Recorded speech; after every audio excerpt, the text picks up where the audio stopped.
ఎర్రగొట్టే కారం రంగు రుచి ఆచి కారం పొడి. బోరుగడ్డ అనిల్ కుమార్ అనే వ్యక్తి తమ పార్టీ పేరు చెప్పుకుంటూ తిరుగుతున్నాడని, అతనితో ఎలాంటి సంబంధం లేదని వైఎస్ఆర్సీపీ స్పష్టత ఇచ్చింది. పలు ఇంటర్వ్యూలలో అనిల్ పలువురు నేతలను ఉద్దేశించి అసభ్యకర వ్యాఖ్యలు చేసిన వీడియోలు తరచూ వైరల్ అవుతుంటాయి. ఈ క్రమంలో తాజాగా కొన్ని వీడియోలు వైరల్ అవుతున్నాయి. ఈ నేపథ్యంలో బోరుగడ్డ అనిల్ కుమార్తో వైఎస్ఆర్సీపీకి ఎలాంటి సంబంధం లేదని ఆ పార్టీ స్పష్టం చేసింది. తనను తమ పార్టీకి చెందిన వ్యక్తి అంటూ ఇటీవల వస్తున్న వార్తలను ఖండించింది వైసీపీ.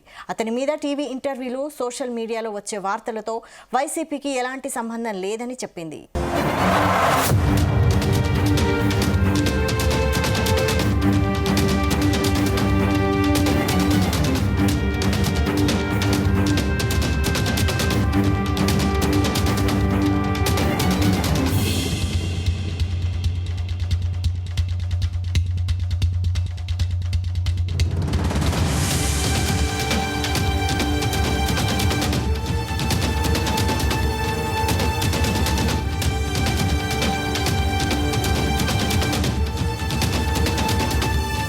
గుమగుమల వంటలే వంటలే ఎర్రగొట్టే కారం రంగు రుచి ఆచి కారం పొడి.